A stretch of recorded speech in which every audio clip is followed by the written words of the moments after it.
Magandang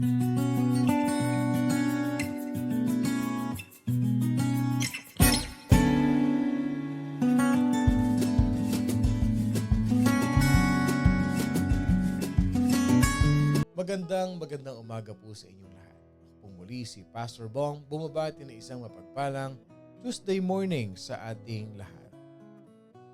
The message that we gonna learn today is an eager anticipation of the Lord's return keeps us living productively.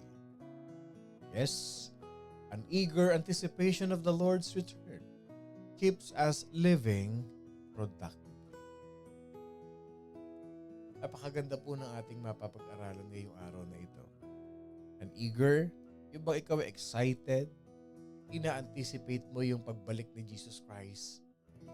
Hindi sa paraan na natatakot ka, nararatel ka, nape-pressure ka.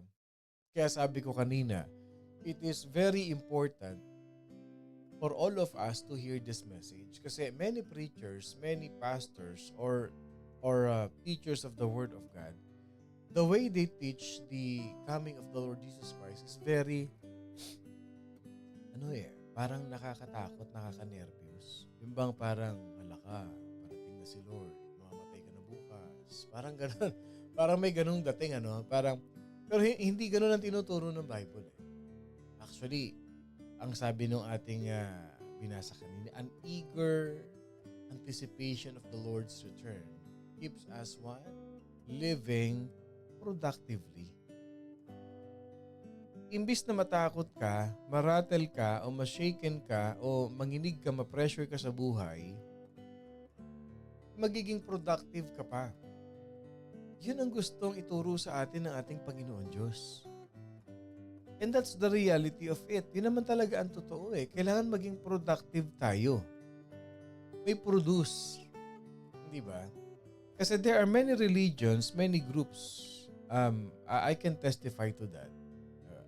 When I was growing, as a child, when I was growing, the religious group, I always hear that. Kaya pagtapos nilang magsimba, ang mga tao talagang makikita mo na hagas sa mga mukha. Talagang yung kailang pag-iyak, may pag-iiyak na talagang yung problema ko, yung ganito. Yung mga ibang tao naman, nape-pressure na. Naku, darating na si Lord, di pa tapos yung bahay ko. Darating na si Lord, ang mga utang ko. And in vice versa. Kalimutan lahat siya. Huwag mo nang bayaran, total, parating na si Lord. They are negative connotations, negative effect in our life. Pero ano ba talaga ang tama?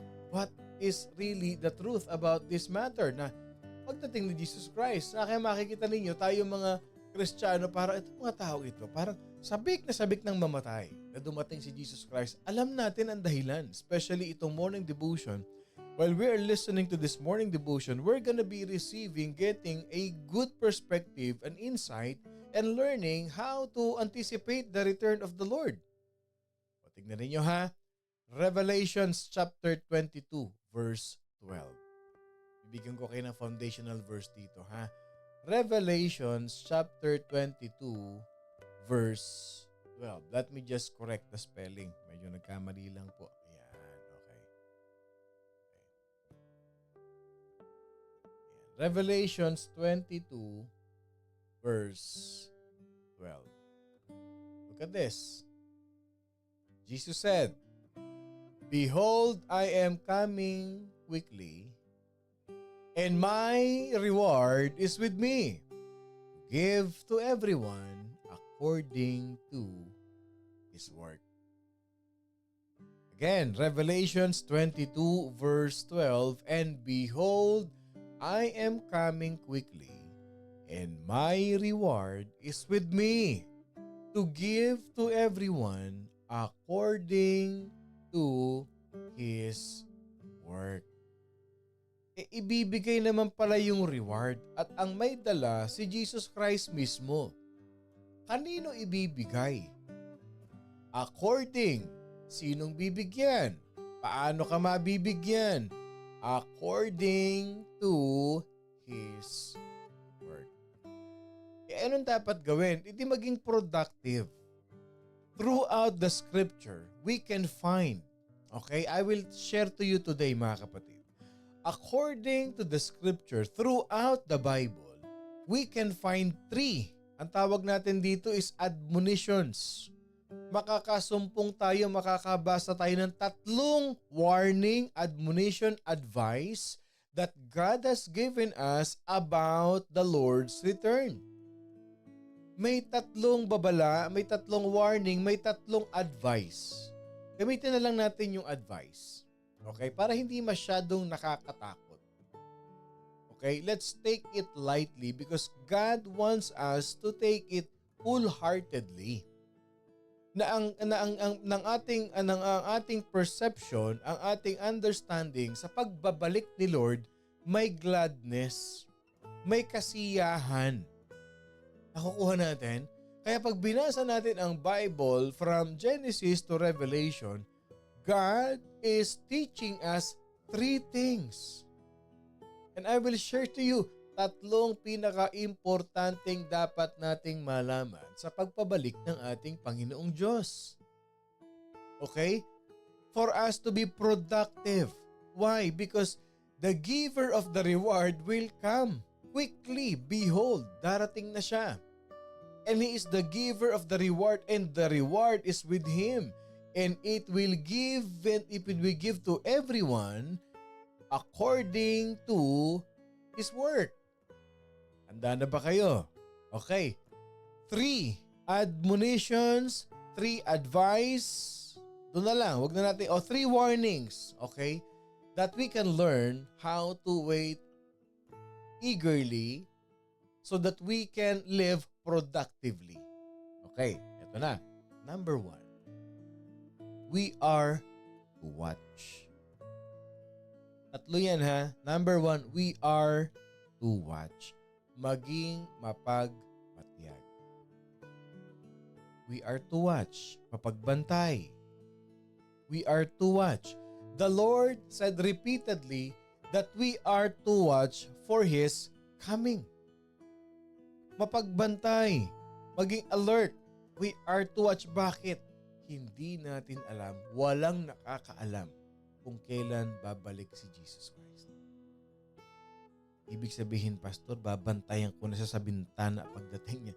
Hindi yun. Hindi yung literal na watch na nakatingala ka sa langit. That's not what it means.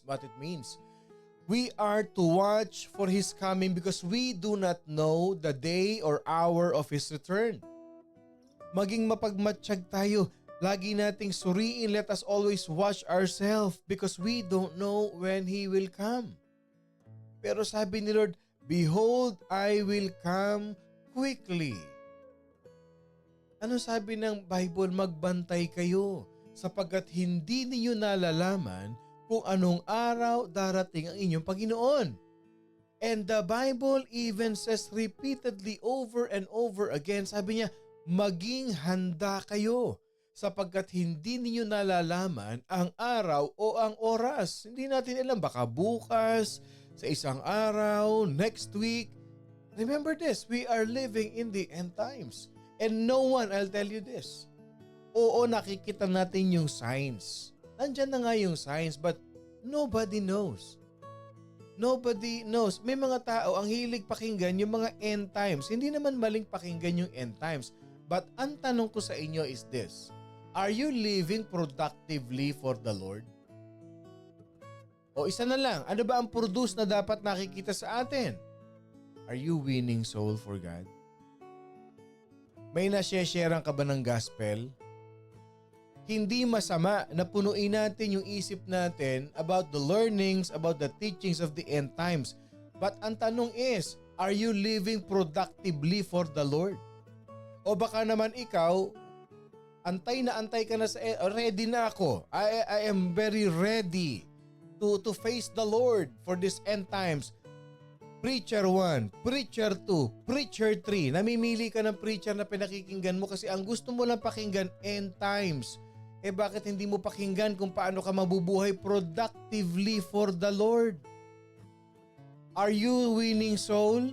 Are you discipling people? Are you sharing the gospel? Are you being active in the ministry of the Lord? O okay ka na nang nakaupo ka lang, nakikinig ka sa 1, 2, 3, 4, 5 preachers about end times. Hindi lang yun, punong-puno ka pa ng libro ng end times. Ito, makinig ka kapatid. Are you being watchful? Luke 21:36, watch therefore and pray always that you may be counted worthy to escape all these things that will come to pass and to stand before the Son of Man. O sige na, andun tayo. Okay. I'm a Christian. I'm a faithful Christian. No doubt. Pagharap natin kay Lord, sabi ni Lord ganito. Oh anak, hindi ba? Bago ko ascend papunta sa heaven, sabi ko, go therefore and make disciples of all nations, preaching them. Nak, ilan ang nasyaran mo ng gospel? Sabi ni Jesus. Faithful tither po ako, Lord. Thank you. Thank you. Thank you. Sabi ni Lord, nak, ilan ang nasyaran mo? Natatandaan mo nung nakapila ka somewhere, yung may kakwentuhan ka, yung may ka-meeting ka na, nakikita mo na siya hirap na hirap. And then, sinasabi ko sa iyo, i-share mo yung aking goodness. Na-sharean mo ba sa kanya yung pagmamahal ko sa kanya? Lord, wala po akong absent sa church. Thank you, thank you. The thing is, are we honoring the Lord? Are we praising Him through our life? Are we being watchful to God? Are we being a vessel of the Lord to proclaim His goodness to many people? Wow. Ano sabi ng Bible? Productively. Maging handa kayo sa bawat panahon na nananalangin magkaroon kayo ng lakas upang makatakas sa lahat ng mga bagay na ito na mangyayari at upang makatayo kayo sa harapan ng anak ng tao. Jesus gave this specific instruction, keep on alert at all times. Maging mapanalangin, mapagmatsyag tayo, praying that you may have strength. Church, we are to do more than pray as we watch. As we watch, we pray. We pray, we watch. We devote our time. We are to stand fast in the faith with courage and strength. We are to watch calmly, arming ourselves with faith, love, and salvation. O nga ano? 1 Corinthians 16:13. Ito yan. Binigyan ko kayo ng isang point. We are to watch. Mapagbantay, mapagmatyag. Tingnan mo ha. Pag tayo alam nating parating na si Lord. 1 Corinthians 16:13. We are to watch calmly. Relax ka lang. Relax ka lang. Arming ourselves with faith. Sabi ni Lord, relax ka lang. Balutin mo yung sarili mo ng pananampalataya. Manalig ka lang. Surround yourself. Arm yourself with faith. Ano pa? Love. Ano pa? Salvation. Pag nababalot ka ng faith, nababalot ka ng love, nababalot ka ng salvation, nakikita ng tao sa iyo yung pananampalataya mo, nakikita ng tao sa iyo yung pagmamahal mo, nakikita ng tao sa iyo yung salvation ni Jesus Christ kasi binabahagi mo sa kanila. You are not just sitting there rattling with fear kasi parating na si Lord. Dapat masayan lahat. Let us be sober, mga kapatid, putting on the breastplate of faith, of love, and helmet of the hope of salvation. At habang nagbabantay tayo, as we watch, we are to remain aware of what? False prophets. Ito na, ipapasok ko na ito. As we watch the days go by, we need to remain aware of false prophets. Habang nagmamatsyag, nagbabantay tayo, mga kapatid, we are to discern the spirits and to reject soundly. Pag sinabi nating soundly, I-rebuke mo yan. I-rebuke mo. Sino yon? Yung mga false prophets. Those people who do not confess that Jesus Christ is God in the flesh. Na sinasabi nila, yung flesh na yan, tao lang si Jesus Christ. Tandaan ninyo, as we watch the coming of the Lord, be watchful for this. Huwag kayong ma-deceive. 2 Peter chapter 2 verse 1. But there were also false prophets among the people, even as there will be false teachers among you, who will secretly bring in destructive heresies, even denying the Lord who bought them, and bring on themselves swift destruction. Wow. Kaya sabi ni Lord, parating na ako ha, bantayan niyo yung mga sarili ninyo. Baka mamaya nandiyan ka na sa church, nagsaserve ka na sa akin, malabas ka pa. Kung saan ka pa mapunta ka pa sa mga nagtuturo ng hindi tama. Dahil totoo naman, may lumitaw na mga bulaang propeta sa gitna ng sambayanan. Mga bulaang guro, mga bulaang propeta, bulaang mangangaral. And they come, how? Palihim na nakakapasok ng mga nakapipinsalang turo. Itinatakwil ang Panginoon. Even the book of 1 John, Beloved, do not believe every spirit, but test the spirits whether they are of God. Because many false prophets have gone out into the world. Napakarami na po talaga. At pagka nagturo na ang Bible hindi salita ng Diyos, pag nagturo na si Kristo tao, be alarmed. Be alarmed.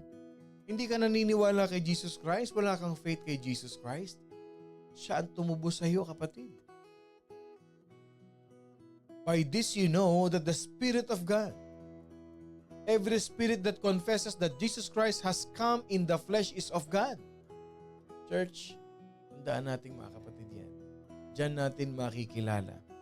Pag ang stand, ang declaration of faith, hindi naniniwala sa Trinity, hindi naniniwala kay Jesus, hindi naniniwala sa Holy Spirit, red flag yan.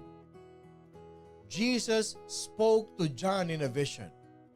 At binigay ni Jesus Christ kay John. Ano sabi ni Jesus Christ kay John? Revelation 16:15. Behold, I am coming like a thief.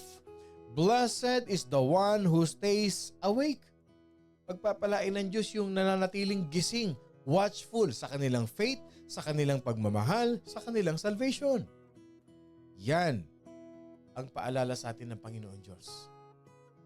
So ibig sabihin, we are to watch. Parating na si Lord eh. No. Si Lord ang salvation ko. Hindi kayo. May mga tao kasi, join na. Saan ka pa? Para sama-sama tayo.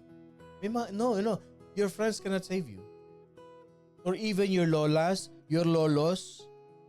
Minana ko na to sa aking lolo't lola. Baka magalit ang lola ko pag ako'y umalis.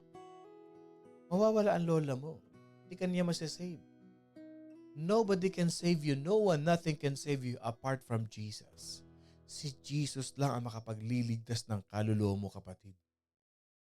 At siya ang babalik. Yung lola mo, hindi.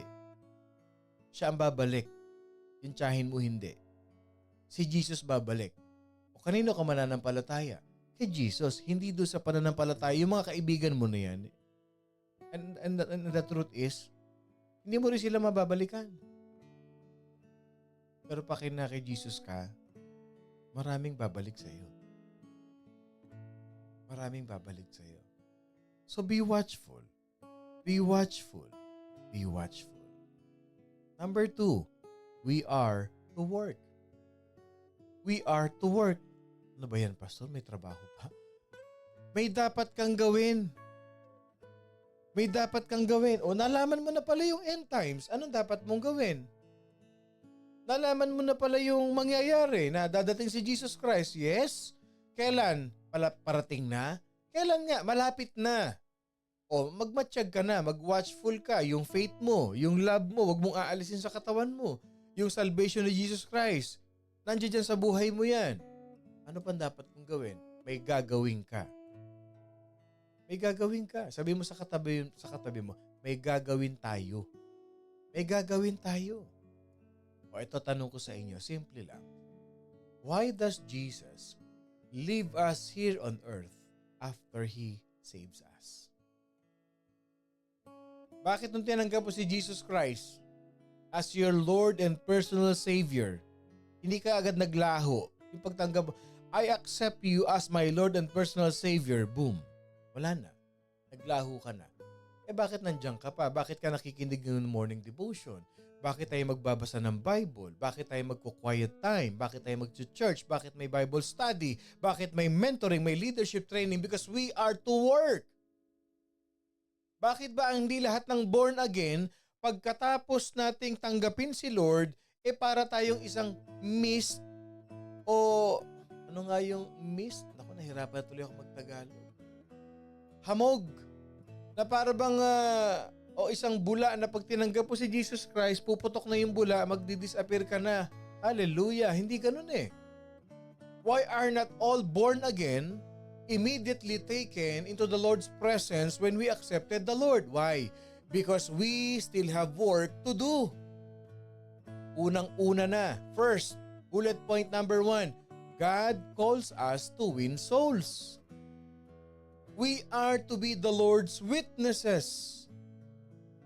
Nung tinanggap natin si Lord, kaya hindi tayo kaagad na walang parambula, hindi tayo kaagad ni rapture, hindi tayo kaagad kinuha ni Lord, kasi may gagawin tayo unang-una na. Pangalawa, first, to win souls. We are to be the Lord's witnesses, telling the love of God and the atoning death of Jesus Christ.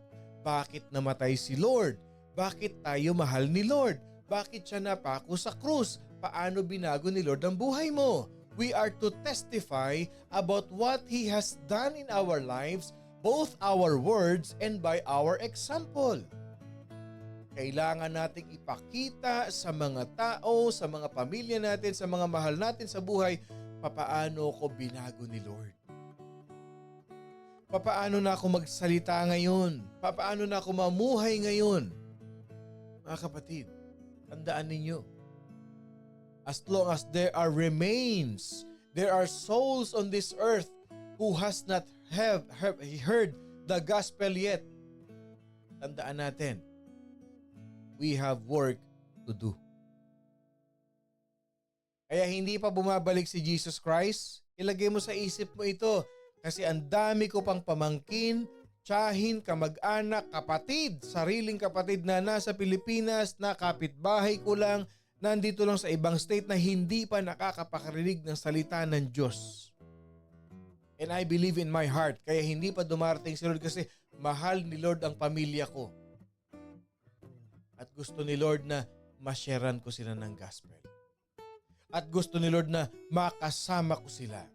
At gusto ni Lord, kumpleto kaming pamilya na magpupuri, magwo-worship dun sa heaven. Yan ang isipin mo. Yan ang isipin mo, kapatid. That is how we should think about the coming of Jesus Christ. Be watchful, and because we have work to do.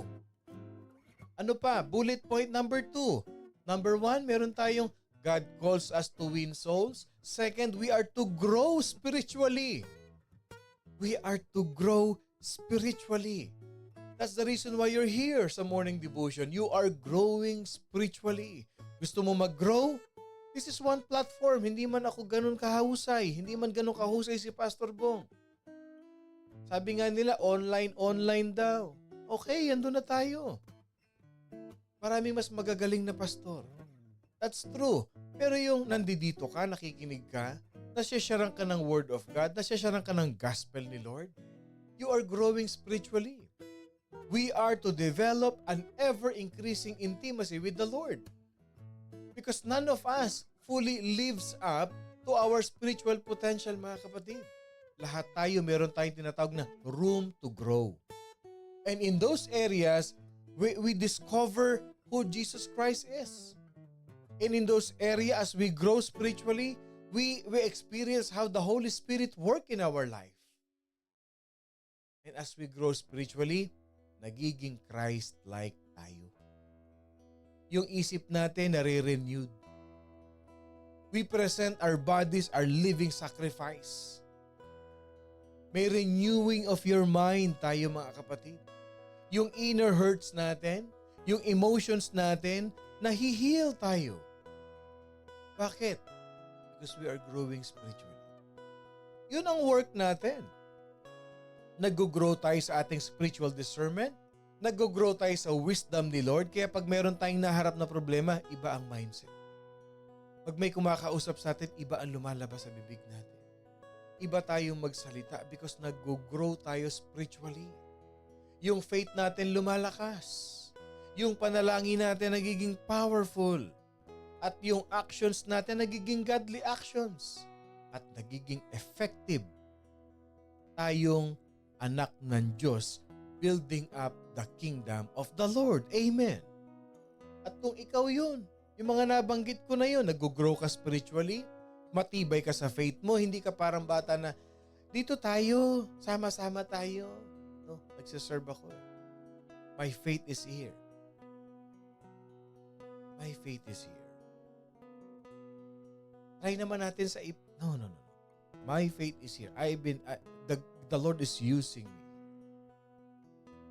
I will die serving the Lord. At kung ikaw yon, meron kang ganyang faith sa buhay mo, type in the comment section. Praise God, ako yun. Be bold enough to say. Ang mga taong naninindigan sa kanilang pananampalataya, ang mga taong naninindigan sa kanilang faith, those people who stand serving the Lord, type in the comment section. Praise God, ako yun. Huwag mahiya. If you know that you are serving the Lord, ikaw yan. Ikaw yan. Be an encouragement to everyone. Praise God, ako yun. Ako yun. O sabi ni Aileen, ako yun. Sabi ni Marites, praise God, ako yun. Amen. Amen. If you are serving the Lord wholeheartedly, nakafocus ka lang kay Lord, ikaw yan. Ikaw yan. Praise God, ako yun. So we are to watch, we are to work, pangatlo, we are to wait. We are to wait. Kapag matiyag, may ginagawa, naghihintay. Kapag matiyag, mapagbantay, may ginagawa, naghihintay. Ang paghihintay hindi madali. Ang paghihintay hindi madali. Waiting is not easy. Impatience, many times it leads us to frustration. Waiting can also a cause to build up fear. The longer something anticipated doesn't happen, the greater our concern grows. Diba? Pagka tayo naiinip, habang tumatagal yung paghihintay natin, lalong tumataas yung level of ating fear. Sabi ni Mother, I will die serving the Lord. Sabi ni Tita Nene, praise God, ako yun. Ako yun. Yan o. Praise God, ako po yun. Sabi ni Jackie. Sabi ni Janet, praise God, ako yun. Oh, congratulations, Kuya Reynante. May work na ako dahil kay Lord. Wow. Praise God, ako yun. Lahat na nagsiserve kay Lord. Tayo yan. Tayo yan, mga kapatid. Waiting, the longer we wait, the more we become stressed sometimes. And the more we worry, the more we stress out, the more fear is about to come in our life. Anong sabi ni angels? The angels spoke peace to the earth at Jesus' first coming. Hindi ka dapat mag-worry habang naghihintay ka. Alam mo kung bakit? Glory to God in the highest, and on earth, peace, goodwill towards men. Parating pa lang si Jesus Christ, nag-declare na yung angel ng peace. 365 times in Scripture, the Lord says that we do not fear. We shall not fear. Do not fear, but to enjoy peace. The prophet Isaiah, anong tawag niya kay Jesus Christ? Prince of Peace. Diba Isaiah 9? Wonderful Counselor, Mighty God, Everlasting Father, Prince of Peace. Ang tanong ko sa inyo kapatid ganito. Bakit kayo ninenervyos? Bakit kayo natatakot? Nasa puso nyo si Jesus Christ, yung Prince of Peace nasa puso ninyo. Why do you tremble? Why do you fear? Why do you worry? If the Prince of Peace is in your heart, peace is within you, peace upon you, peace in you, hindi ka natatakot. Hindi ka nape-pressure throughout the ministry of Jesus Christ. Hindi niyo ba napansin? He spoke about peace. O example, okay, Mark chapter 5:34. Yung babaeng dinudugo, anong sabi ni Jesus Christ? Go in peace. Ano sabi ni Jesus Christ dun sa bagyo kasama mga disciples? Hush, be still. Ano sabihin nun? Relax ka lang. Peace. Peace lang. Andito ko. Sa mga disciples niya, ano sabi niya? My peace I give you. Same thing. The Lord calls us to have peace as we await His return. Church, apart from Jesus, there is no peace. Not within a human heart. And not among human beings or nations, there is peace. Ang peace na kay Jesus Christ. Hindi niyo ba napansin? Nung ang buong sambahayan niyo naglilingkod kay Lord, nagpe-pray kayo, si Jesus ang tinataas niyo sa buhay ninyo, payapa na ang buhay ninyo.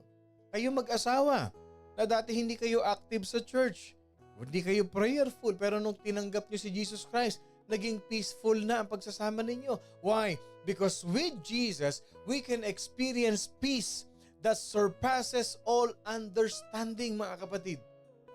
We are to seek and we have to find His peace as we wait the Lord's return. Ito ang iiwanan kong tanong sa inyo as we end, mga kapatid. When the Lord comes, will He find you doing what He has commanded you to do? Pag dumating si Lord, ginagawa mo ba yung inutos niyang gawin mo? When the Lord comes, will He find you eager to see Him? Baka mamaya nandyan na pala si Lord, nasa likod mo na. Dumating na si Lord, naabutan ka. Anong ginagawa mo?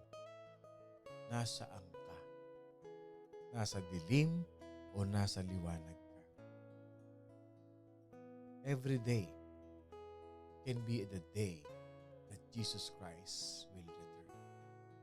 The question is, will He find you eager to see Him? When the Lord comes, will He find you ready as He appeared to you? O baka naman pagdating ni Jesus Christ, naku Lord, nakita niyo po ako. Lord, pasensya ka na Lord, sorry po, sorry. Wala na. Judgment na yun pag dumating si Jesus Christ. He will come as a judge. Now, hindi pa siya dumarating, He is our Savior. Pero pag dumating na si Jesus Christ, ready or not, pass your paper. When the Lord calls with a shout from heaven, the trumpet of heaven, will you instantly rise to be with Him? When the Lord appears in the clouds, will your heart rejoice with exceedingly great joy? Pag nandyan na si Jesus Christ, nakatayo na sa mga ulap, ang tanong, excited ka ba? Prepared ka ba? O nahihiya ka kasi alam mong may ginawa ka? At alam mong may ginagawa ka? Church, while Jesus Christ is our Savior, you have it within your hand to positively answer and respond to His questions in our life. How will you choose to respond to the Lord's challenges upon your life? We do not know the day or the hour of His return. When the Lord comes, are we ready? Anong isasagot natin pagdating niya? Ang dami niyong kamag-anak. Ang dami niyong kaibigan. Alam niyo sa sarili ninyo, hindi pa nila kilala si Lord. Huwag kang pumayag, kapatid, na ikaw pataas sila pababa. Huwag kang pumayag na pataas ka na ibaba ka pa. Watch, work, and wait. kung nakikinig ka ng morning devotion ngayon, it seems like bago ito sa pandinig mo. Yes, that is true. Jesus Christ is coming soon. Kung wala ka pang relationship kay Jesus Christ, hindi pa maayos-ayos ang buhay mo, simple lang kapatid, God wants you to live a blessed life. He wants you to serve Him. Ano mangyayari yun? He died for you. To redeemed you. Para bigyan ka ng buhay. Hindi lang buhay, masaganang buhay. Kung ang buhay mo ngayon magulo, ang buhay mo ngayon mapait, maasim ang buhay mo, kapatid, it is all because of that sin. Yung kasalanan sa buhay mo. We are all born with sin. But God, Jesus Christ, redeemed us. Kaya siya namatay sa krus. Kapatid, simple lang ito. If you will receive Jesus Christ as your Lord and personal Savior, you will inherit the kingdom of heaven and you will receive a new life that only comes from God. Handa ka na ba? Sundan mo lang ako sa maiksing panalangin, kapatid. Lord, I admit that I am a sinner. And I believe that you died on the cross to redeem me from eternal death. Thank you, Lord God, for the forgiveness of my sins. Today, I accept you as my Lord and personal Savior. Rule my heart. Rule my life. Thank you, Lord. Amen. Kung sinundan mo, kapatid, yung maiksing panalangin na yan, congratulations sa iyo. Thousands of angels are rejoicing in heaven. Tayo po'y manalangin. Maraming salamat, Panginoon Diyos, sa biyaya ng iyong mga salita sa buhay namin. That as we eagerly anticipate your return, Father God, we should live productively. Salamat, Panginoon, that you have taught us, Lord God, to wait, to work, and to be watchful, to stand firm in our faith, looking upon you, Jesus, fixing our eyes on you, not on people. Excited na kami, Lord God, because we know that we are your faithful servants. Thank you, Lord God, for this morning devotion family. Continue to use us and to bless us so that we can win more souls and unite them with the church. In Jesus' name we pray. Amen and amen and amen. Magandang umaga po sa inyong lahat.